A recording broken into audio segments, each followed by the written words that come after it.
Hello, Radhe Radhe, Ram Ram सभी के लिए। देखिए यहाँ पे हम लोग एमएड थर्ड सेमेस्टर के पेपर सॉल्व कर रहे हैं। एमएड थर्ड सेमेस्टर के। ओके। तो अभी यूं तो हमने ये वाला जो पेपर है ये पहले ही पोस्ट कर दिया था, लेकिन आप लोगों ने कहा कि इनको सॉल्व करके भेजिए, तो इसलिए इसको सॉल्व किया जा रहा है।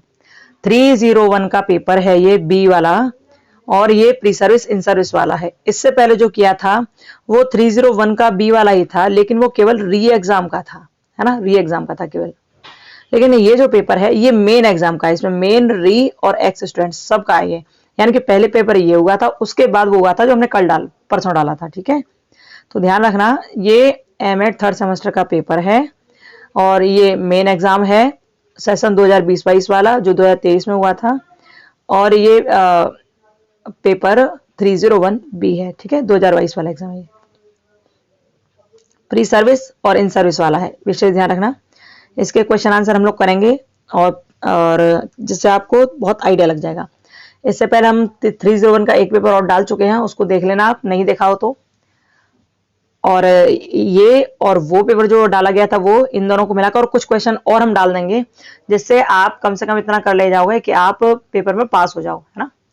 और आप किताब जरूर पढ़ना, क्योंकि किताब पढ़े बिना तो कुछ नहीं होने वाला है। लेकिन इन क्वेश्चन आंसर से आपको ये आइडिया लग जाएगा कि कैसे प्रश्न आते हैं, और इनमें से काफी हद तक फंसने के चांसेस भी रहते हैं। ठीक है, तो आप ये देख लेना अच्छी तरह। चलिए चलते हैं हम लोग। सी सीरीज है इसकी, 301 का बी पार्ट, हम बी देख रहे हैं हम सेक्शन। और इसमें क्या है, प्री सर्विस इन सर्विस वाला पेपर है ये। ओके, चलिए। तो इसमें 100 प्रश्न दिए गए थे, लेकिन 50 करने थे। लेकिन इस बार सुना है कि इस बार 70 प्रश्न करने पड़ेंगे। इस बार ऐसा सुना है, पता नहीं कितने करने होंगे, लेकिन इस बार सुना है ऐसा कि 70 प्रश्न करने होंगे। पहले 50 थे ना, अब 70 है, ऐसा सुना गया है। आगे देखते हैं क्या होता है। ये देखिए यहाँ पहला प्रश्न, ये बहुत लंबा प्रश्न है, बड़ा प्रश्न है। इसको पढ़ने में तो बहुत ही टाइम लगेगा, इसलिए एक बार आप देख लीजिए, जल्दी से पढ़ देते हैं।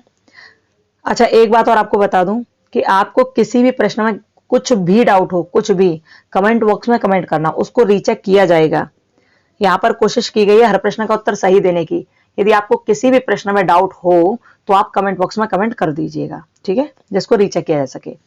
अब देखिए पहला प्रश्न ये है कथन और कारक वाला। इसमें दे रखा है शिक्षक को शिक्षा प्रणाली में मूलभूत सुधारों की शिक्षक को शिक्षा प्रणाली में मूलभूत सुधारों के केंद्र में होना चाहिए, यह है कथन। अब कारण क्या है, शिक्षक राष्ट्र को अर्थव्यवस्था की अगली पीढ़ी को आकार देता है। जब ये अभिकथन है ना, इसमें यह आ जाए क्योंकि, यदि क्योंकि का अर्थ आपको तर्क से मिल जाए तो समझ लेना सही है, और क्योंकि का अर्थ सही नहीं मिला तो मतलब यह है कि वो आंसर सही नहीं है। तो पहला जो है, शिक्षक को शिक्षा प्रणाली में मूलभूत सुधारों के केंद्र में होना चाहिए, ये तो सही है। लेकिन इसका तर्क देखिए, इसका तर्क दे रखा है इन्होंने, शिक्षक राष्ट्र को अर्थव्यवस्था अगली पीढ़ी को आकार देता है। राष्ट्र की अर्थव्यवस्था को अगली पीढ़ी को आकार देता है। एक तो ये लिखते ही क्या पता नहीं, उल्टा सीधा कुछ भी कर देता हूं, अर्थव्यवस्था को थोड़ी ये आकार देता है। तो आंसर इसका क्या होगा कि कथन सही है लेकिन कारण गलत है। ठीक है, कारण गलत है, तो ध्यान रखना, इसका आंसर क्या होगा, सी। आंसर क्या होगा, सी, क्योंकि अर्थव्यवस्था को आकार थोड़ी दे रहा है भाई, ये तो बताएं कितनी व्यवस्थाओं को आकार दे रहा है। दूसरा देखिए, शिक्षण को माना जाता है, तो शिक्षण को विज्ञान और कला दोनों माना जाता है, आंसर सी। बीएस ब्लूम प्रवर्तक माने जाते हैं, तो ये मास्टरी लर्निंग के प्रवर्तक माने जाते हैं, मास्टरी लर्निंग मॉडल के, है ना, ध्यान रखना। आगे चलते हैं हम लोग। आगे देखिए, taxonomy of educational objectives is developed by, तो ये जो शैक्षिक उद्देश्य का वर्गीकरण किसके द्वारा किया गया था, तो आप जानते ही हैं कि इसका जो वर्गीकरण किया गया था बीएस ब्लूम के द्वारा किया गया था, टैक्सोनॉमी वाला। ठीक है, आगे देखिए, विकल्पों को व्यवहारिक पद में लिखने की मानसिक योग्यता किसने दी थी, तो आरसीईएम अप्रोच। अच्छा, इन सब में दिया तो इन सब ने ही है, व्यवहारिक पद में लिखने की योग्यता इन सब ने दी है, लेकिन सब में थोड़ा थोड़ा अंतर है। किसी ने साइकोमोटर के बारे में दे दिया, है ना, किसी ने केवल क्रियाओं को ही बता दिया, किसी ने कॉग्निटिव संज्ञानात्मक विकास के बारे में बता दिया। लेकिन इसमें जो आरसीएम अप्रोच जो है ना, इन्होंने मानसिक योग्यताओं को व्यवहार पद में लिखने की बारे में बताया था, है ना। तो आरसीईएम अप्रोच होगा इसका आंसर, आंसर सी। बताई तो सबने यही व्यवहार पद में लिखने की बात कही है, लेकिन किसी ने साइकोमोटर पर, किसी ने कॉग्निटिव पर, किसी ने किसी पर, लेकिन इन्होंने आरसीईएम ने केवल मानसिक योग्यताओं को व्यवहार पद में लिखा। तो आंसर होगा सी, ध्यान रखना सी।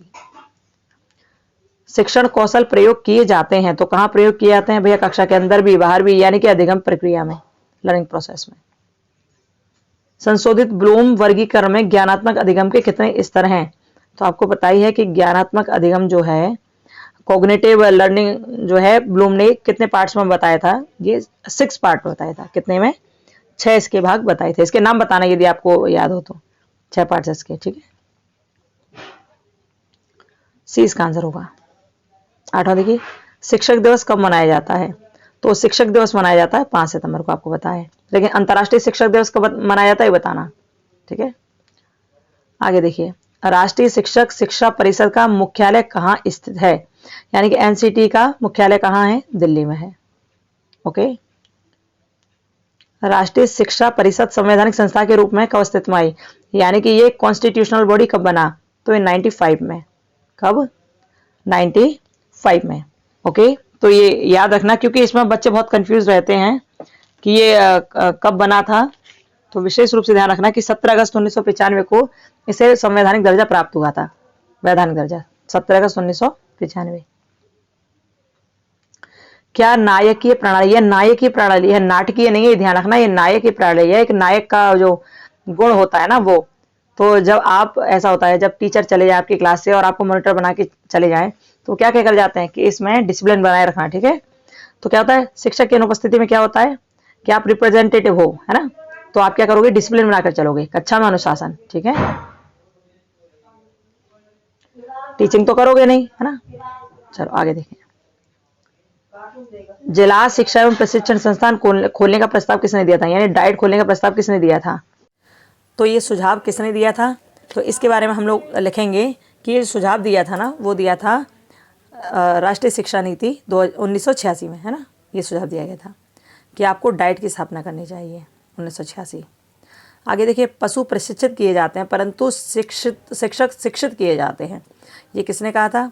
तो ये बात कही थी किलपैट्रिक ने। यानी पशुओं को प्रशिक्षित आप करते हो, ट्रेन करते हो, लेकिन टीचर को क्या, शिक्षक शिक्षित किए जाते हैं, ठीक है। आगे देखिए, किसने लिखा था? पैट्रिक ने लिखा था, किलपैट्रिक ने। अध्यापक की भूमिका है, तो फैसिलिटेटर होता है वो, है ना, ध्यान रखना। अधिगम तथा विकास सुगम बनाना, यही तो करता है, फैसिलिटेटिंग लर्निंग एंड डेवलपमेंट, अध्यापक की भूमिका में आएगा। एक अध्यापक का सबसे महत्वपूर्ण गुण क्या है? तो उसका सबसे महत्वपूर्ण गुण है कि उसको मास्टरी हो उसके कंटेंट में और कम्युनिकेशन एबिलिटी उसकी अच्छी हो, ठीक है। आंसर सी लगाएंगे आप इसका।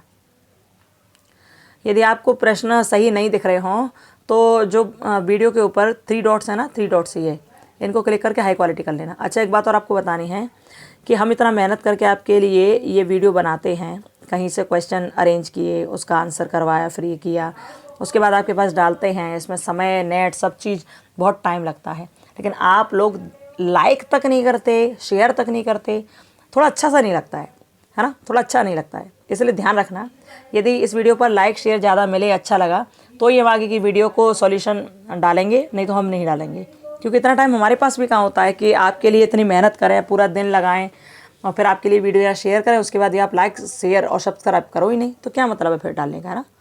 तो इसलिए देखेंगे इस वाली वीडियो को भी हम, यदि इस पर लाइक और शेयर ज़्यादा होते हैं, सब्सक्राइब बढ़ते हैं या कुछ भी बढ़ता है, क्योंकि जब आप बढ़ाओगे, आप लाइक वाइक करोगे तो थोड़ा अच्छा लगेगा, हमको भी मोटिवेशन मिलेगा कि हम करें तुम्हारे लिए ये सब। लेकिन आप जब लाइक नहीं करोगे, इसको शेयर नहीं करोगे, आगे नहीं बढ़ाओगे, तो क्या मतलब इसका सॉल्यूशन डालने का, इतना टाइम क्यों बर्बाद करना फिर अपना, है ना। तो इसलिए ध्यान रखना आप, यदि आप करोगे तो ही हम यहाँ पर सॉल्यूशन डालेंगे, नहीं तो हम आगे सॉल्यूशन नहीं डालेंगे। आपको सिंपली पेपर दिखा देंगे कि पिछले साल कैसे पेपर हुए थे, बस इतना कर देंगे, ठीक है। आगे आपकी इच्छा है, क्योंकि इसमें समय हमारा पूरा भी लगता है। कुछ बच्चे ये ज़रूर सोच सकते हैं कि मैम को तो पैसे मिलते होंगे, हमें इससे 1 रुपया भी नहीं मिलता। इसमें हमारा टाइम ही बर्बाद होता है, इसमें हमारा नेट बर्बाद होता है, बहुत सारी चीज़ें ऐसी हैं जो इसमें बहुत लगती हैं। इसलिए हम केवल आपसे कहते हैं कि थोड़ा लाइक वगैरह करोगे तो हमारा मन भी करेगा कि यहाँ पर वीडियो डाल दें, जिससे आपका थोड़ा हेल्प हो जाए। लेकिन जब आप लाइक नहीं करोगे, शेयर नहीं करोगे, चैनल सब्सक्राइब नहीं करोगे, आगे नहीं बढ़ाओगे, तो फिर क्या ये मतलब है डालने का। फिर तो यही सही है कि भाई आपको पेपर हम शेयर कर देंगे, आप देख लेना, पिछले साल के पेपर हैं, वो आप सॉल्यूशन अपने आप डाल देना फिर, ठीक है। आगे आपकी इच्छा है, आप देख लेना इस वाली वीडियो को, और देखते हैं हम केवल यहाँ आंसर करके, बाकी आप आगे आपकी इच्छा है। यदि लाइक शेयर ज़्यादा मिले तो हम इसके बाद सॉल्यूशन डालेंगे, नहीं तो नहीं डालेंगे हम। चलिए देख लीजिए 16वां आंसर, क्योंकि ये बहुत बड़ा ये प्रश्न है, इसको एक बार पढ़ लेना, हम इस तरह कर दे रहे हैं, आप इसको अच्छी तरह से पढ़ लेना, ठीक है। तो इसका आंसर आप एक बार पूरा ऐसे देख लो, इसका जो आंसर होगा वो ए होगा। इसका आंसर क्या होगा? ए होगा, ए। यानी कि ये देखो, सेवाकालीन शिक्षक अध्यापक शिक्षा से मतलब है विषय ज्ञान को समृद्ध करना। पूर्व सेवा जो अध्यापक से प्री सर्विस जो टीचर होते हैं उनका मतलब ये है मांग और पूर्ति के अनुसार शिक्षक तैयार करना। दूरस्थ शिक्षा का जो मुझे लास्ट वाला ऑप्शन जाएगा, और रिफ्रेशर कोर्स वाला है ये आएगा अध्यापक कौशलों में परिष्कृत एवं समुन्नीकरण। ठीक है, देख लेना आप लोग। तो आंसर इसका आप लगाएंगे ए। क्या लगाएंगे? A answer. Okay, A answer लगाएंगे इसका। चलिए आगे चलते हैं। 17वां देखिए, मुक्त एवं दूरस्थ बीएड कार्यक्रम का मुख्य उद्देश्य क्या है? तो जो अप्रशिक्षित शिक्षक होते हैं ना उनको प्रशिक्षण देना है। To train the untrain teacher. राष्ट्रीय शिक्षक शिक्षा परिषद की नई नियमावली। ध्यान रखिए यहाँ पर न्यू रेगुलेशन के बारे में पूछा गया, एनसीटीई के न्यू रेगुलेशन के बारे में। तो ये 2014 में आया था। ठीक है। सूक्ष्म शिक्षण शिक्षक को प्रदान करता है। क्या प्रदान करता है? तो सूक्ष्म शिक्षण जो होता है ना वो शिक्षक को जो स्किल्स होती हैं उन नई नई स्किल्स को सिखाता है, उसमें निपुणता प्रदान करता है। ठीक है, आगे देखिए। 20वां देखिए, कौन शिक्षण कौशल नहीं है? तो इसमें शिक्षण कौशल नहीं है वो कौन सा है? सत्रांत परीक्षा आयोजित कराना। ठीक है, कंडक्टिंग एनुअल एग्जाम, ये नहीं है, बाकी सब है। आप लोग बाकी के ऑप्शन भी देख लेना, आंसर जो लगा रहे हैं वो ठीक है। आपको किसी प्रश्न में उत्तर में डाउट हो तो आप कमेंट बॉक्स में कमेंट करना। ठीक है, इसका आंसर सी लगाइएगा। आगे देखिए, शिक्षक की निपुणता का सूचक है। शिक्षक की निपुणता का सूचक क्या है? तो है शिक्षण कार्य की प्रभावशीलता। आंसर होगा बी, इफेक्टिवनेस ऑफ टीचिंग। 22वां देखिए, छात्र द्वारा पूछे गए प्रश्न का उत्तर न आने पर शिक्षक को क्या करना चाहिए? उससे कह देना चाहिए बेटा अगले कालांश में बता देना, टाइम ज़्यादा लगाना मत, जल्दी बता देना। ठीक है, तो बस ये कर देना चाहिए कि भाई अगले उसमें सत्रांत में वो बता दे। ठीक, आगे देखिए। रॉबर्ट ग्लेसर के मौलिक शिक्षण प्रतिमान के क्रमिक 4 भाग हैं। ये ध्यान रखना कि रॉबर्ट ग्लेसर के कितने भाग हैं मौलिक शिक्षण के? 4 भाग हैं। ठीक है, और जो 4 भाग हैं, जो बेसिक इंस्ट्रक्शन मॉडल के 4 भाग हैं वो कौन कौन से हैं? तो आपको सबसे पहले पता है कि पहले उद्देश्य का निर्धारण करते हैं, पूर्व व्यवहार देखते हैं, अनुदेशात्मक प्रक्रिया और उपलब्धि का मूल्यांकन। मूल्यांकन लास्ट में ही होता है, ध्यान रखना। तो आंसर होगा बी। आंसर होगा बी। प्रश्न देख लीजिए, आंसर लगा लीजिए। आंसर होगा इसका बी, इंस्ट्रक्शनल ऑब्जेक्टिव और एंटरिंग बिहेवियर, इंस्ट्रक्शन प्रोसेस, फिर परफॉर्मेंस असेसमेंट। ठीक है, आंसर होगा बी।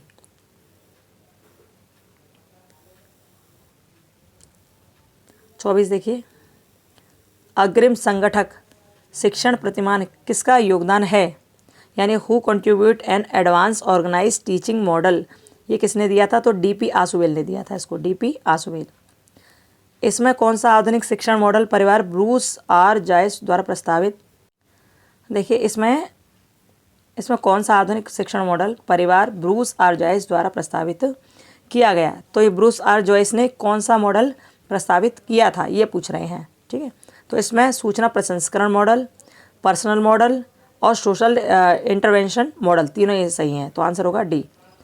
ये ध्यान रखना, ब्रूस एंड जॉयस ने ये तीनों मॉडल दिए थे, सूचना प्रसंस्करण, व्यक्तिगत और सामाजिक हस्तक्षेप मॉडल। ठीक है, 26 देखिए, पाठ्यक्रम मूल्यांकन का अनुरूपता आकस्मिक प्रतिमान किसके द्वारा दिया गया था? अनुरूपता आकस्मिक की बात की जा रही है, तो ये किसने दिया था? ये दिया था रॉबर्ट स्टैक ने। किसने दिया था? रॉबर्ट स्टैक ने। 27 देखिए, प्री इंटर्नशिप से तात्पर्य क्या है? तो इसका जो आप आंसर लगाएंगे ना प्री इंटर्नशिप वाले का, इसका आंसर आप लगाएंगे डी। क्या लगाएंगे? डी, यानी कि ये सभी सही हैं। ओके, डी आंसर लगाएंगे। प्रश्न आप पढ़ लेना, उत्तर फिर आप कर लेना, डी आंसर होगा इसका। शिक्षण को प्रभावी बनाने के लिए निम्नलिखित में कौन सा प्रमुख शिक्षण व्यवहार है? शिक्षण को प्रभावी बनाने के लिए आप क्या करते हो? ये मतलब प्रश्न कहाँ से कहाँ पहुँच गए? क्या था? 27 के बाद 28 कहाँ गया?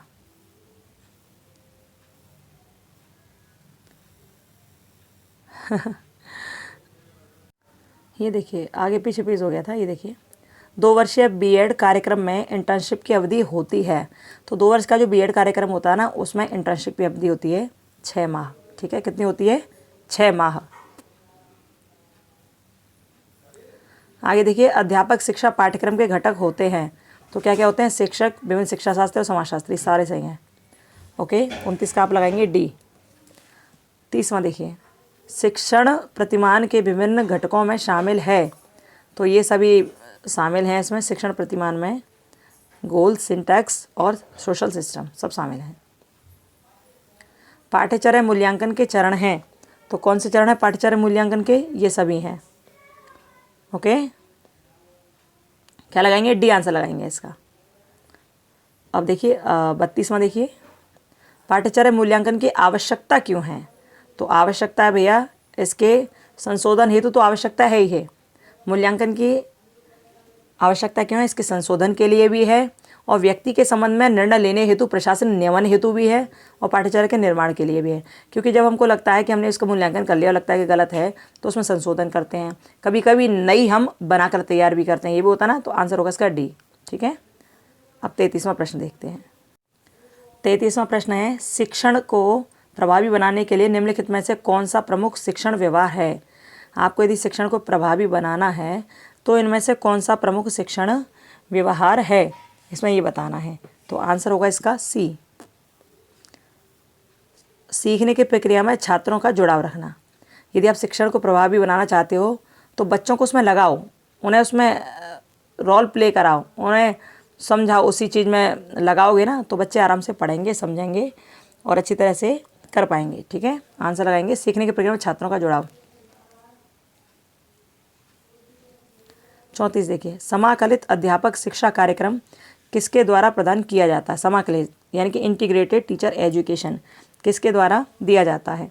तो जितनी भी सेल्फ फाइनेंस इंस्टीट्यूशन हैं उनके द्वारा ये किया गया है। आपने सुना होगा एनसीटीई ने इसके लिए कार्य किया, यानी कि इंटीग्रेटेड टीचर एजुकेशन के लिए प्रोग्राम बनाए उन्होंने, एनसीटीई ने।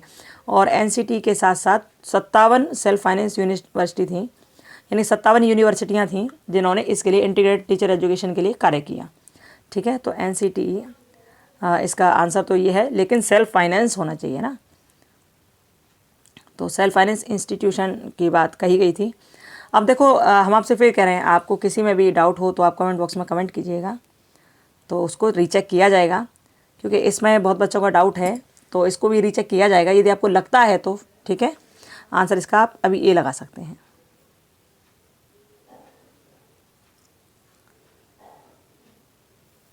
ठीक है, इसका आप ए लगा सकते हैं। वैसे तो इसका सी भी बताया गया है, लेकिन इसका ए लगा सकते हैं आप। चलिए आगे देखते हैं। डाउट हो तो कमेंट बॉक्स में कमेंट करना। निम्नलिखित में से कौन सा सेवा पूर्व शिक्षक शिक्षा से संबंधित है? सेवा पूर्व की बात की है, प्री सर्विस की बात की जा रही है, तो उनमें से कौन सा संबंधित है सेवा पूर्व से? तो इसका आंसर होगा सी। आंसर क्या होगा? सी। शिक्षण अभिरुचि परीक्षण के माध्यम से शिक्षण में आने के इच्छुक अभ्यर्थियों की स्क्रीनिंग करना। ठीक है, आंसर होगा इसका सी। आगे देखिए,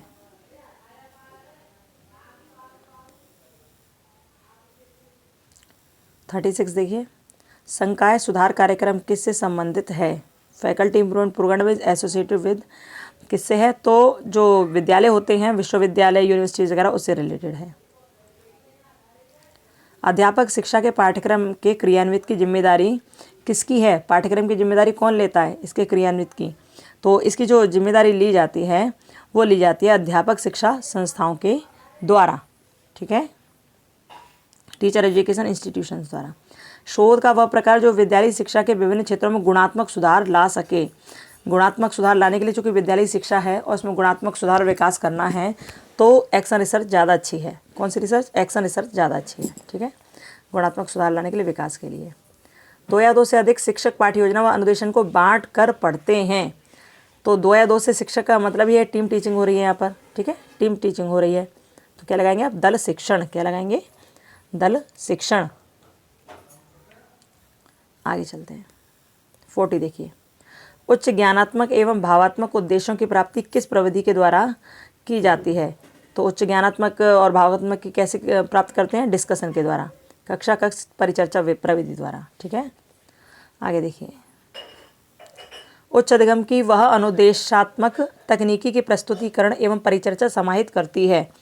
अब देखिए इसमें प्रस्तुतिकरण भी हो रहा है और इसमें क्या हो रहा है, इसमें प्रेजेंटेशन तो हो ही रहा है, उसके बाद इंस्ट्रक्शन टेक्निक भी है, तो मतलब सेमिनार क्या होगा, मतलब होगा सेमिनार। किस प्रविधि के माध्यम से व्यक्ति अपनी शिक्षण अधिगम प्रक्रिया में नवीन प्रयोग हेतु प्रशिक्षित किए जाते हैं? नवीन प्रयोगों के लिए प्रशिक्षित किस में किए जाते हैं? तो इसका जो आंसर होगा वो होगा इंटर्नशिप। क्या होगा? इंटर्नशिप। प्रश्न पढ़ के सही से ध्यान रखना उत्तर का। अध्यापक शिक्षा में संकाय सुधार कार्यक्रमों के लिए निम्न में से किन हस्तक्षेपों को लागू किया गया है? शिक्षा में संकाय सुधार कार्यक्रम के लिए क्या आयोजित किया गया है, किसमें किया गया है? तो भैया इसमें पुनश्चर्या पाठ्यक्रम यानी कि रिफ्रेशर कोर्स है ना। अध्यापक शिक्षा में सुधार की बात की जा रही है तो इसमें रिफ्रेशर कोर्स बात होगी, रिफ्रेशर कोर्स होगा। एक मिनट रुकिए, क्या है?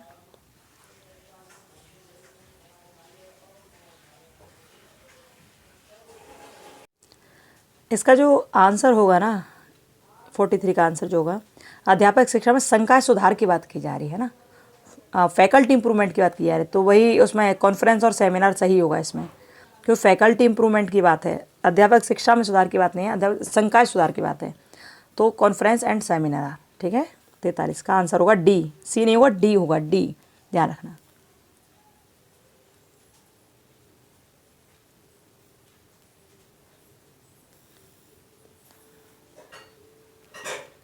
आगे देखिए, अध्यापक शिक्षा पाठ्यक्रम की प्रकृति है तो ये ऑब्जेक्ट सेंटर्ड होती है, उद्देश्य केंद्रित। CIET का पूरा नाम क्या है? Central institute of educational technology. Answer होगा B, central institute of educational technology, CIET। अब देखिए आगे देखिए, निम्न में से कौन सी संस्थाएं अध्यापक शिक्षा के नीति निर्धारण एवं गुणवत्ता नियंत्रण से संबंधित हैं? यानी कि जो नीतियों का निर्धारण करती हैं और गुणवत्ता नियंत्रित करती गुणवत्ता के बारे में बताती हैं, तो कौन सा संबंधित है?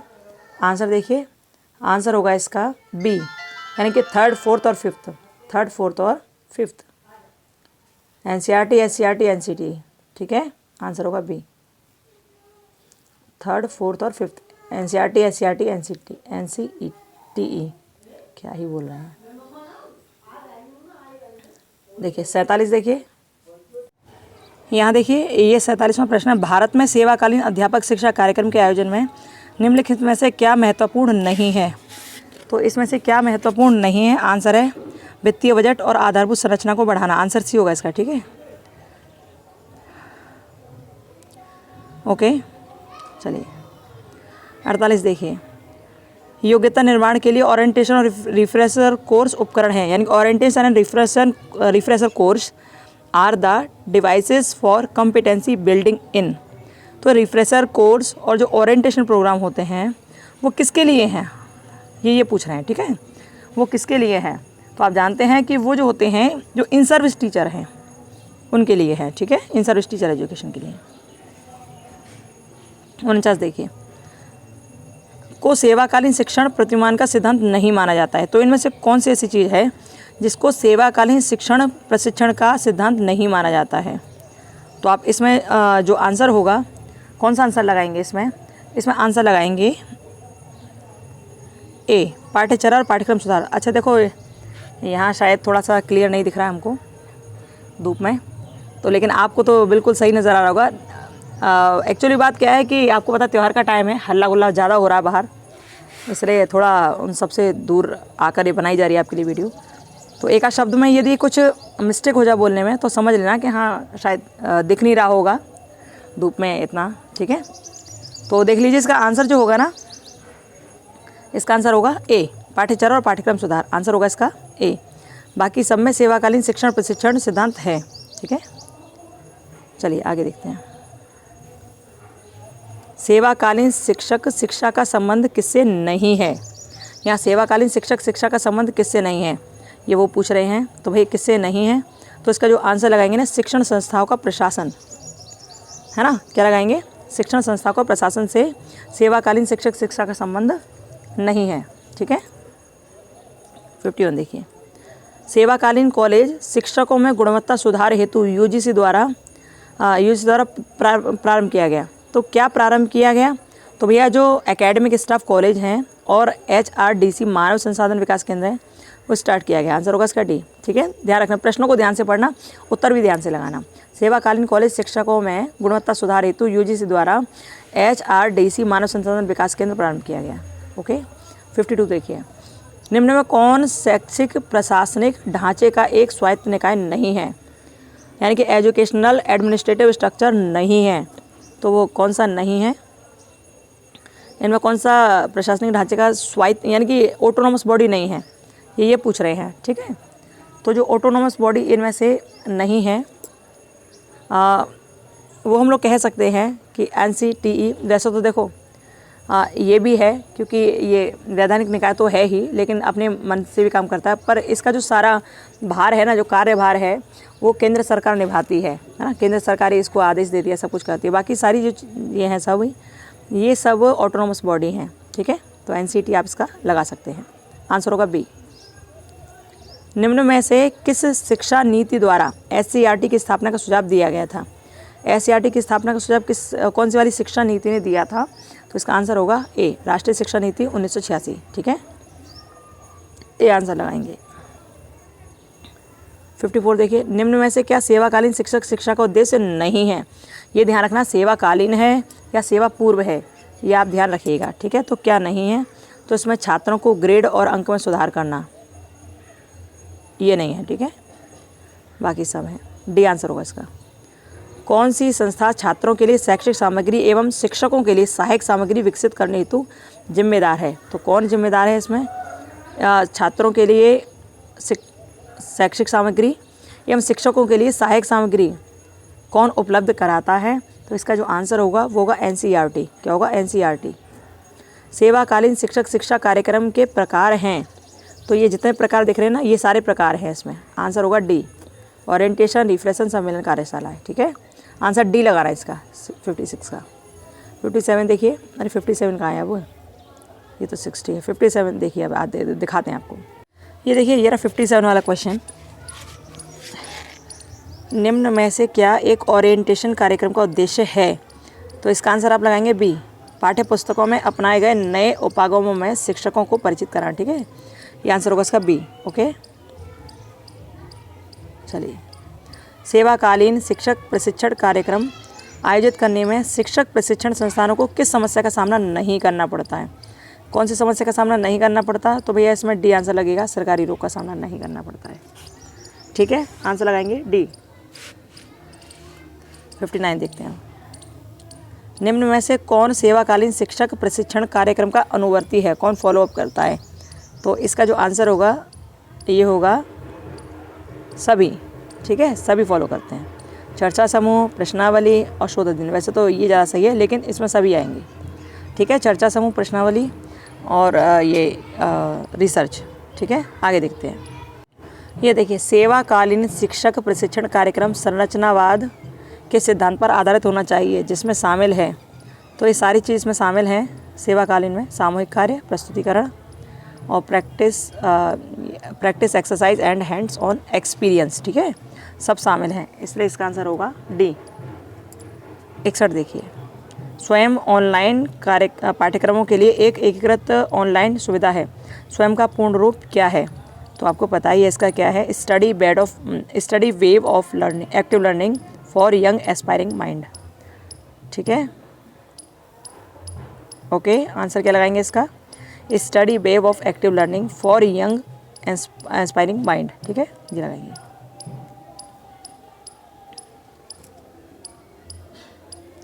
आगे देखते हैं, मूक का पूर्ण रूप क्या है? मूक massive open online courses. Answer क्या होगा इसका? डी। आंसर क्या लगाएंगे? डी। 62 हो गया। 63 देखते हैं। निम्न में से कौन सा ई लर्निंग प्लेटफॉर्म नहीं है? तो ई लर्निंग प्लेटफॉर्म नहीं है, इसका आंसर लगाएंगे डी, मूक। ठीक है, NEP 2020 के अनुसार प्रत्येक शिक्षक से अपेक्षित होगा कि वे स्वयं के व्यावसायिक विकास के लिए स्वेच्छा से प्रत्येक वर्ष कितने घंटे CDP कार्यक्रम में हिस्सा ले सकते हैं? तो इसका जो आंसर होगा 64 का, वो होगा कम से कम 50 घंटे। ठीक है, 50 घंटे हिस्सा लेंगे इसमें, व्यावसायिक विकास के लिए स्वेच्छा से 50 घंटे इसमें हिस्सा लेंगे। एनसीटी की स्थापना का उद्देश्य क्या है?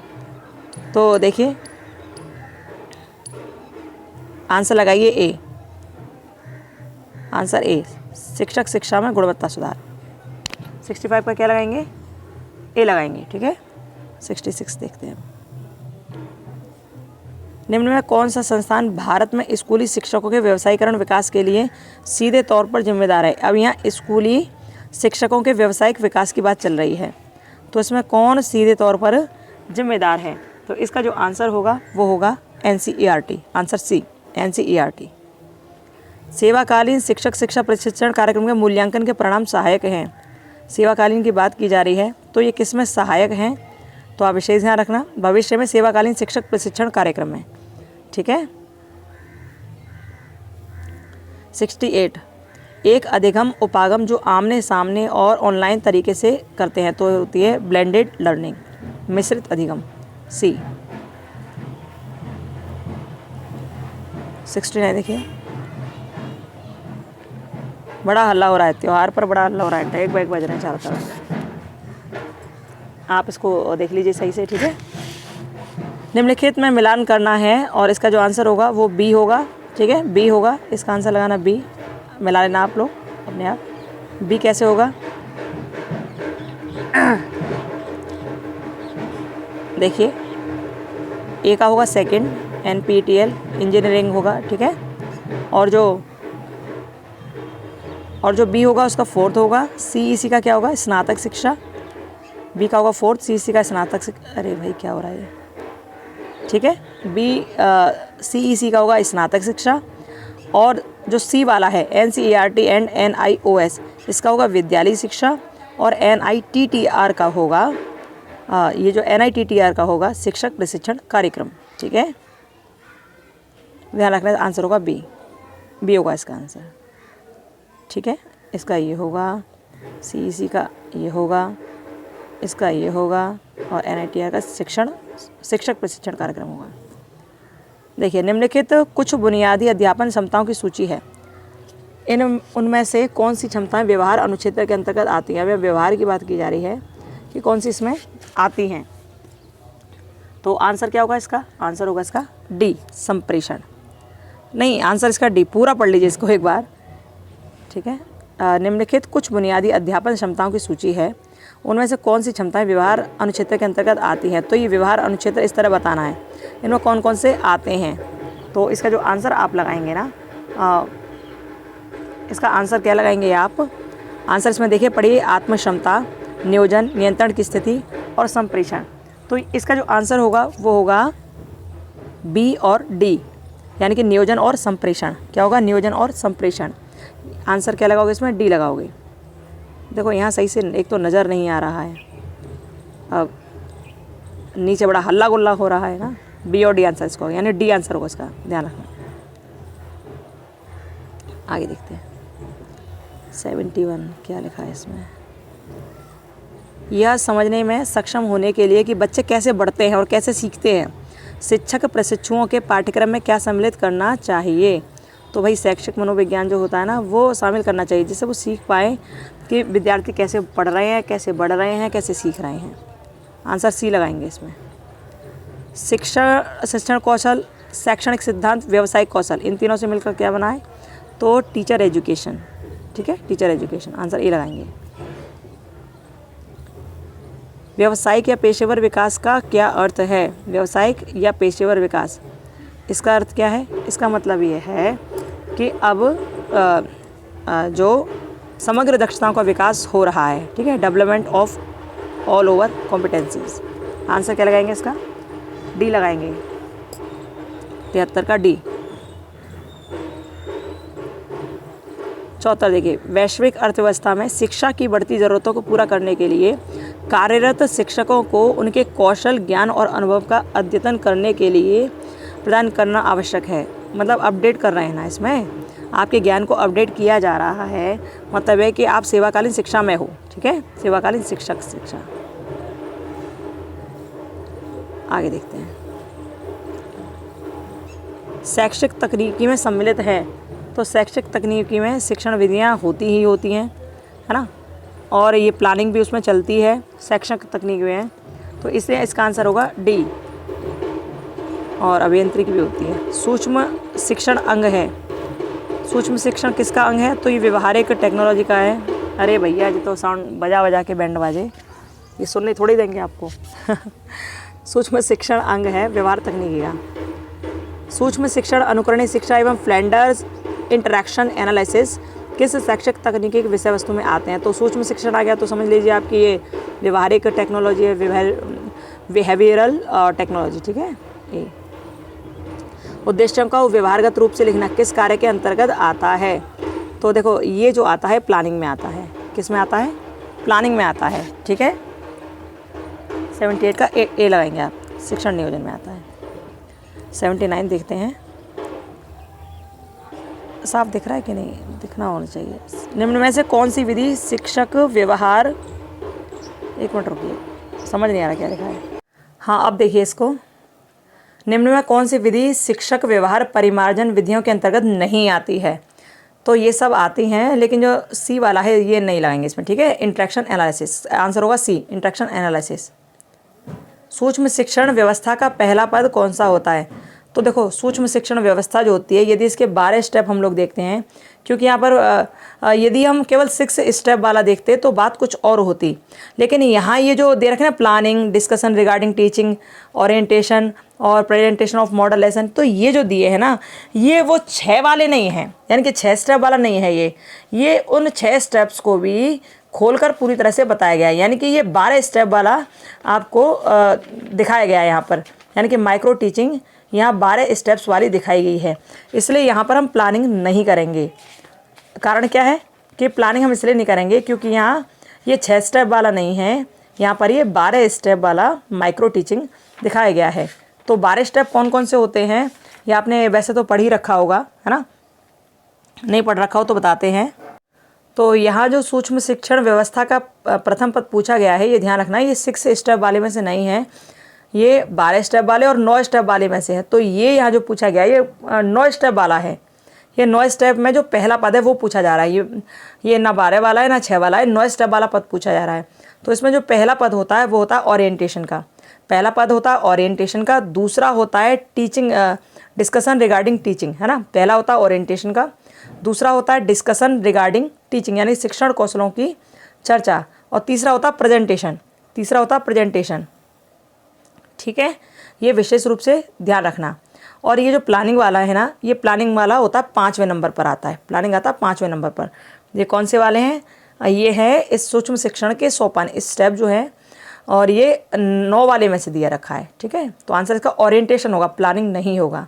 यदि 6 वाले में से देते तो उसके हिसाब से लिखते हैं यहाँ पर, जैसे प्लान बनाया आपने, उसके बाद आपने टीचिंग की, उसके बाद आपने फिर फीडबैक मांगा, फिर उसके बाद आपने रीप्लान बनाया, तो उस तरह से देते।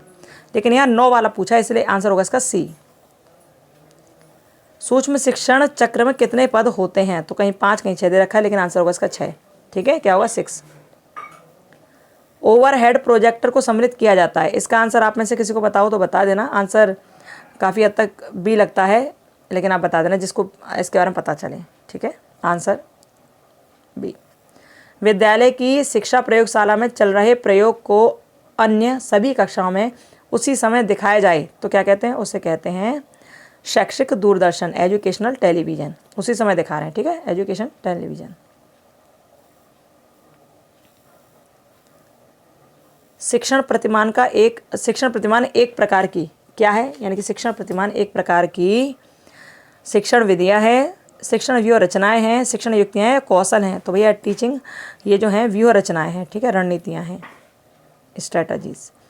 आगे देखिए 85 वाला देखिए,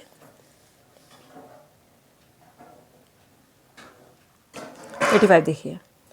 शिक्षण प्रतिमानों का विकास आधारित है तो किस पर आधारित है? शिक्षण के सिद्धांतों पर, प्रिंसिपल ऑफ टीचिंग। 86 देखिए, शिक्षण प्रतिमानों का प्रयोग किया जा सकता है। 86 देखिए, शिक्षण प्रतिमानों का प्रयोग किया जा सकता है। कहाँ किया जा सकता है? शिक्षण में, पाठ्यक्रम में, अधिगम सामग्री में। तो आंसर होगा इसका डी, ठीक है। 87, यदि कोई विद्यालय शैक्षिक फिल्म सरलता से प्राप्त करना चाहे तो कहाँ से लेगा? क्या वो डाइट जाएगा या वो SCRT जाएगा? आंसर होगा इसका डी, दूरदर्शन, ठीक है। शैक्षिक फिल्म सरलता से प्राप्त करना चाहता हूँ, फिल्म तो वहीं दिखाई जाती हैं ज़्यादातर। ओके, और मिलने के लिए यहाँ से शैक्षिक तकनीकी प्रकोष्ठ में भी जाकर भी वो ले सकता है। लेकिन जो ऑलरेडी दिखाई जाती है, स्वयं प्रभा के कई चैनल चल रहे हैं, 34 चैनल चल रहे हैं, ये सारी चीज़ दिखाई देती हैं, दूरदर्शन पे दिखाई जाती हैं। किसी प्रश्न में डाउट हो कमेंट बॉक्स में कमेंट करना, ठीक है। इसका आंसर डी लगाएंगे। 88 देखिए, 88 का आंसर, इसमें से किस शहर में क्षेत्रीय शिक्षा संस्थान नहीं है? तो क्षेत्रीय पूछ रहा है ना, तो वो दिल्ली में नहीं है, या हेडक्वार्टर है, लेकिन क्षेत्रीय नहीं है, ठीक है। 88 का ए। आगे देखिए, 89 देखिए, अनुसंधान समर्थित साक्ष्यों के आलोक में निम्नलिखित में से किसे अध्यापक व्यवहार में संशोधन के लिए प्रभावी पाया गया है? किसको प्रभावी पाया गया है इसमें? तो इसका जो आंसर लगाएंगे ना, वो लगाएंगे ए, कक्षा में व्यवहार अध्यापन व्यवहार हेतु अंतःक्रिया विश्लेषण प्रक्रिया, ठीक है। ये अनुसंधान समर्थित साक्ष्यों के आलोक में निम्नलिखित में से किसी अध्यापक व्यवहार में संशोधन के लिए प्रभावी माना गया है? तो जो अंतःक्रियाएँ होती हैं एनालिसिस वाली, उनको ज़्यादा प्रभावी माना गया है। आंसर होगा ए इसका। 90 देखिए, भारत में दूरस्थ अध्यापक शिक्षा को हतोत्साहित करने में, हतोत्साहित करने की बात चल रही है, हतोत्साहित करने में कौन सबसे बड़ा नकारात्मक है, या सबसे बड़ा है नकारात्मक कार्य वो पूछे, बाकी सब नकारात्मक ही हैं, लेकिन जो सबसे बड़ा है वो होगा आईसीटी का अभाव। क्योंकि जब तक आईसीटी नहीं होगी, इंफॉर्मेशन एंड कम्युनिकेशन टेक्नोलॉजी नहीं होगी, तो दूरस्थ शिक्षा देना बहुत मुश्किल हो जाएगा, क्योंकि बिना उसके तो हो ही नहीं सकता ना। इसलिए आंसर सी 91। निम्नलिखित में से कौन सी व्यवस्था दूरस्थ पद्धति के माध्यम से अध्यापक शिक्षा प्रदान करने का प्रभावी परिपूरक है? तो इसका जो आंसर होगा वो होगा मूक, ठीक है। आंसर होगा मूक, दूरस्थ शिक्षा पद्धति के माध्यम से क्या है? मूक। बाकी सब भी हैं, लेकिन मूक एक बड़े प्लेटफॉर्म पर कार्य करता है, ठीक है। आंसर लगाएंगे डी 92। NROER विकसित किया गया, तो ये NROER जो विकसित किया गया था किसके द्वारा? ये CIET और NCERT के द्वारा विकसित किया गया था, CIET और NCERT के द्वारा, ठीक है, विकसित किया गया था, रिपोजिटरी वाला ये। तो आंसर इसका क्या लगाएंगे? NCERT। आंसर होगा बी। क्या लगाएंगे? Answer B. यदि शिक्षक कक्षा में छात्रों का ध्यान आकर्षित करने के लिए हाव भाव में परिवर्तन, रुचिकर तथ्यों या विरोतेजक कथनों का प्रयोग करता है, तो वो क्या कर रहा है? देखो, इसमें स्टिमुलस स्किल भी है ना, रीइंफोर्समेंट स्किल भी है, लेकिन इसका जो सही होना चाहिए वो इंडक्शन स्किल होना चाहिए। इसका आंसर होगा बी, इंडक्शन स्किल, ठीक है। आंसर क्या लगेंगे? B, induction skill. छात्रों द्वारा प्रश्न का उत्तर न पाने की स्थिति में शिक्षक सही उत्तर प्राप्त करने के लिए जिन प्रश्नों की सहायता लेता है, मतलब आपसे किसी टीचर ने कुछ पूछा लेकिन आप सही आंसर बता नहीं पा रहे, तो अब शिक्षक क्या करेगा? उसी प्रश्न से रिलेटेड बहुत सारे प्रश्न, छोटे छोटे प्रश्न कर लेगा जिनकी आपको जानकारी है। तो उन्हें क्या बोलते हैं? उन्हें बोलते हैं प्रोबिंग क्वेश्चन, यानी कि खोजपूर्ण प्रश्न। क्या बोलते हैं? खोजपूर्ण प्रश्न, प्रोबिंग क्वेश्चन। इंटरनेट को सम्मिलित किया जाता है, तो इंटरनेट को किस में सम्मिलित करते हैं? इंटरनेट को, इसको इंस्ट्रक्शनल टेक्नोलॉजी में सम्मिलित किया जाता है, ठीक है। ओके, तो इसको क्या लगाएंगे? इसका आंसर लगाएंगे हम बी, इंस्ट्रक्शनल टेक्नोलॉजी। अब 5 क्वेश्चन और हैं, इनको और देख लो जल्दी से। शिक्षण के प्रबंधन के किस पद में मूल्यांकन को सम्मिलित किया जाता है? तो भैया ये जो मूल्यांकन सम्मिलित किया जाता है वो किस में सम्मिलित किया जाता है? वो प्लानिंग में सम्मिलित किया जाता है, योजना में, नियोजन में। सूक्ष्म शिक्षण में एक समय में कितने कौशलों का अभ्यास कर सकते हैं? तो आपको पता है 5 से 6 कौशल का अभ्यास करते हैं 36 मिनट के लिए, तो इसमें समस्त लिखेंगे। क्या लिखेंगे? समस्त शिक्षण कौशल, एक समय में, ठीक है। इन सबको करेंगे। वैसे तो आपको पता है 6 मिनट का एक ही कौशल कराते हैं, लेकिन एक समय में टोटल मिनट 36 जो होती हैं उसकी बात की जा रही है शायद यहाँ, ठीक है। तो आंसर लगाएंगे सभी का करते हैं इसमें। कंप्यूटर का निम्न में से कौन सा भाग आउटपुट प्रणाली नहीं है? तो CPU जो कंप्यूटर का दिमाग है वो आउटपुट नहीं है, दिमाग में तो अंदर ही तो क्रियाएं होती हैं। अंकों के चित्र रूपीय प्रस्तुतिकरण को क्या कहते हैं? तो भैया डायग्राम, चार्ट, ग्राफ, ये सब सही है। आंसर होगा डी। अब ये लास्ट क्वेश्चन है इस वाले पेपर का, 301 का। वीडियो अच्छे लगे तो लाइक, सब्सक्राइब, शेयर ज़रूर करना। आप लोग लाइक, शेयर, सब्सक्राइब करोगे तो हमको अच्छा लगेगा, जिससे हम आगे और सॉल्यूशन डाल पाएंगे। यदि आप इसको लाइक नहीं करोगे, लाइक नहीं बढ़ाओगे, इसमें शेयर नहीं करोगे, सब्सक्राइब नहीं करोगे चैनल को, तो फिर हमारा इस पर सॉल्यूशन डालने का मन नहीं करता, इसलिए हम नहीं डालेंगे। अब आप कुछ भी सोचना है इसके बारे में, क्योंकि पूरा टाइम भी लगता है, इसमें डाटा भी बहुत खर्च होता है, इसलिए आप समझना बस, ठीक है। यदि हमको इसमें लाइक और शेयर ज़्यादा मिलते हैं, सब्सक्राइब ज़्यादा बढ़ते हैं, तो हम इसको डालेंगे, सॉल्यूशन डालेंगे आगे के पेपर का, नहीं तो हम सॉल्यूशन नहीं डालेंगे। प्रीवियस ईयर जो पेपर हुआ है केवल वही डाल देंगे, वही दिखा देंगे आपको कि इस तरह पेपर हुआ है।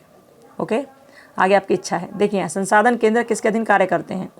संसाधन जो केंद्र है ना, वो कार्य करते हैं उच्च शिक्षा निदेशालय के अंतर्गत, डायरेक्टोरेट ऑफ हायर एजुकेशन। तो ये थे हमारे 301 मेन एग्जाम के पूरे 100 क्वेश्चन। इनमें से आपको 50 करने थे पिछले साल, लेकिन इस बार आपको शायद 70 क्वेश्चन करने होंगे, ऐसा सुना गया है। तो आपने 2 दिन पहले आपने 301 की री एग्ज़ाम का पेपर देखा था, ये मेन एग्ज़ाम है। दोनों को अच्छी तरह से पढ़ लेना, आंसर इनके अच्छी तरह निकाल लेना, जिससे यदि इनमें से कोई प्रश्न आता है तो आपको बहुत लाभ मिले। और इनमें से प्रश्न आने के बहुत चांसेस हैं, ठीक है, बहुत चांसेस इसमें हैं। अच्छा, कुछ क्वेश्चन और हैं, वो और देख लो जल्दी से, जिससे 301 अभी ख़त्म हो जाए जल्दी, ठीक है। तो उन क्वेश्चंस को और देख लो ताकि आपको थोड़ा सा लाभ हो सके, और उसमें से कोई प्रश्न आ जाए तो आप आराम से कर ले जाएं। चलते हैं हम लोग आगे। ये देखिए, इसमें ये प्रश्न जो दे रखे हैं इनको सही से पढ़ लेना, आंसर इनके लगा लेना। इसमें लिखा है बौद्ध काल में। अच्छा, एक बात और बताऊँ, ये जो पेपर है ये मत सोचना कहाँ से उठा के दे दिया, ये ऑब्जेक्टिव क्वेश्चन है, इसमें से आपके आ सकते हैं, इसलिए यहाँ रखा गया है। ठीक है, देखिए, बौद्ध काल में बौद्ध शिक्षा का माध्यम क्या था? पाली भाषा। भाषा पूछे ना तो पाली भाषा। बौद्ध शिक्षा प्रणाली में शिशु शिक्षा सामान्यतः कितने वर्ष की थी? तो बच्चों की शिक्षा थी वो 8 वर्ष की थी, 8 वर्ष। बौद्ध काल में चिकित्सा विज्ञान की शिक्षा का मुख्य केंद्र कौन सा था? चिकित्सा विज्ञान की बात की जा रही तो तक्षशिला। और सबसे पहला विश्वविद्यालय कौन सा था? तक्षशिला, ठीक है, आंसर लगा लेना इस तरह। 5वां देखिए, मुस्लिम काल में उच्च शिक्षा की व्यवस्था किन संस्थाओं में होती थी? आपको पता ही है, मदरसों में होती थी। भारत में सर्वप्रथम जन शिक्षा विभाग की स्थापना कहाँ की गई? तो पूरे देश में की गई। आगे देखिए, भारतीय विश्वविद्यालय के आंतरिक प्रशासन हेतु कार्यकारिणी परिषद के गठन के बारे में किसने कहा? कार्यकारिणी परिषद के गठन की बात यहाँ चल रही है, तो किसने कहा था? तो कलकत्ता विश्वविद्यालय आयुक्त था, उसने कहा था, ठीक है। और यहाँ माध्यमिक शिक्षा बोर्डों की स्थापना की बात किसने कही थी? कलकत्ता विश्वविद्यालय ने। दोनों चीज़ याद रखना, आंतरिक प्रशासन की और माध्यमिक शिक्षा बोर्ड की स्थापना का सुझाव कलकत्ता विश्वविद्यालय ने दिया। 9वां देखिए, राष्ट्रीय शिक्षा नीति 1986 में उच्च प्राथमिक शिक्षा यानी कि 6 से 8 को कब तक लाने की घोषणा की? तो इसका जो आंसर होगा, उच्च प्राथमिक शिक्षा की बात की जा रही है 1986 में, तो इसका जो आंसर आप लगाएंगे वो लगाएंगे 1990 तक, ठीक है। लेकिन 1990 में प्राप्त हो नहीं पाया था, उच्च शिक्षा में यहाँ हो नहीं पाया था, शिक्षा आ नहीं पाई थी इसमें, ठीक है, इसलिए इसको आगे बढ़ा दिया गया था। 1990 इसमें आंसर लगाएंगे। आगे देखिए, ऑपरेशन ब्लैक बोर्ड योजना किस स्तर के विद्यार्थियों के लिए बनाई गई? तो आपको पता ही है, जो प्राथमिक विद्यार्थी थे उनके लिए बनाई गई थी, ठीक है। राष्ट्रीय शिक्षा नीति 1986 में उच्च प्राथमिक शिक्षा की प्रमुख उपलब्धि क्या थी? 1986 में उच्च प्राथमिक शिक्षा की प्रमुख उपलब्धि क्या थी? तो ये थी कि सभी को शिक्षा उपलब्ध कराना। ओके, आगे देखते हैं। आगे देखिए, प्रश्न नंबर 12, राष्ट्रीय शिक्षा नीति 1986 में 1995 तक कितने प्रतिशत छात्र छात्राओं को व्यवसायिक धारा में लाने की कोशिश की गई? 1986 से 95 तक, तो इसका आंसर होगा 25%। संशोधित राष्ट्रीय शिक्षा नीति में उच्च प्राथमिक शिक्षा को कब तक सर्वसुलभ बनाने की घोषणा की गई? तो सर्वसुलभ बनाने की घोषणा की गई थी 2000 तक। अच्छा, आपने अभी जो प्रश्न देखा था उसमें 1990 था, है ना, क्योंकि स्टार्ट किया गया था वहाँ पर, लेकिन यहाँ सर्वसुलभ बनाने की बात की जा रही है तो 2000 तक, ठीक है। आगे देखिए, 14वां, वर्ष 1986 से पहले किस वर्ष राष्ट्रीय शिक्षा नीति आई थी? 1968 में आई थी। ओके, अध्यापक की आचार संहिता की प्रवृत्ति होती है, तो कैसी होती है? आंसर इसका आप लगाएंगे उपयुक्त सभी। अध्यापक प्रत्यय का पक्ष होता है, उपयुक्त सभी। अध्यापक गुणवत्ता का मूल तत्व है, विकास, आस्था और मूल्य, सभी, ठीक है। इसमें तीनों में आंसर डी लगेगा। अब 18वां देखिए, विश्वविद्यालय आयोग का कार्यकाल था, तो विश्वविद्यालय आयोग का कार्यकाल क्या था? 1948 से 49, ठीक है। अच्छा, इसका दूसरा नाम क्या है वो आप हमको कमेंट बॉक्स में कमेंट करके बताना यदि आपको पता है तो। 19वां देखिए, राष्ट्रीय शिक्षा अनुसंधान एवं प्रशिक्षण परिषद ने सतत शिक्षा के लिए कितनी श्रेणियों की बात की? कितनी श्रेणियों की बात की थी? तो इन्होंने 3 श्रेणियों की बात की थी। सतत शिक्षा के लिए 3 श्रेणियों की बात की थी। 20वां देखिए, शिक्षण के लिए अध्यापक, अधिगमकर्ता और पाठ्यक्रम का होना आवश्यक होता है, ठीक है। आधुनिक अध्यापक के लिए संगणक यानी कि कंप्यूटर की नॉलेज बहुत ज़रूरी है। आधुनिक जो अध्यापक हैं, क्योंकि सारा काम कंप्यूटर से होता है इसलिए। प्रशिक्षण के लिए क्या होना ज़रूरी है? अध्यापक का होना ज़रूरी है भाई। आगे देखिए, बीटीसी की उपाधि दी जाती है। अरे भैया इसका प्रश्न कहाँ गया? उत्तर यहाँ लिखा है बीटीसी की उपाधि के साथ दिया जाता है। तो क्या दिया जाता है? शिक्षण प्रशिक्षण, इंटर्नशिप जो आपकी होती है वो। ओके, आगे चलते हैं। ये देखिए, तर्क प्रमाण आदि का अधिक प्रयोग किया जाता है। किसमें किया जाता है? तो अनुदेशन में, इंस्ट्रक्शन में किया जाता है। अधिगम व्यवहारों के स्थायीकरण हेतु पुनर्बलन का प्रयोग किया जाता है, स्थायीकरण के लिए। शिक्षण प्रशिक्षण में किस चीज़ को महत्व ज़्यादा दिया जाता है? तो इसमें शिक्षण कौशल को महत्व ज़्यादा दिया जाता है। ठीक है, शिक्षण की प्रथम अवस्था में किसे महत्व दिया जाता है? शिक्षण की प्रथम अवस्था में किसे महत्व दिया जाता है? तो प्लानिंग को महत्व दिया जाता है। वुड डिस्पैच कब आया था? 1854 में आया था, वुड का घोषणा पत्र। ओके, तो इसमें वुड डिस्पैच जो आया था, वुड का घोषणा पत्र 1854 में आया था। माध्यमिक शिक्षा आयोग के अध्यक्ष कौन थे? आपको पता है, मुदालियर थे। राष्ट्रीय शिक्षा नीति 1986 पुनरीक्षण समिति के अध्यक्ष कौन बनाए गए थे? आचार्य राममूर्ति, जो 1990 में बनाए गए थे। ठीक है, 1990-92 में आचार्य राममूर्ति। 1826 में किसने अध्यापक प्रशिक्षण योजना बनाई? तो थॉमस मुनरो ने बनाई थी 1826 में। प्रोग्राम ऑफ एक्शन राष्ट्रीय शिक्षा नीति 1986 किस वर्ष से संबंधित है? तो 1992 से संबंधित है। और ग्रांट इन एड प्रथा की शुरुआत किस में की गई थी और किसने की थी? तो ये सब जो हुआ था ग्रांट इन एड, ये वुड घोषणा पत्र में किया गया था। ठीक है, आंसर होगा सी।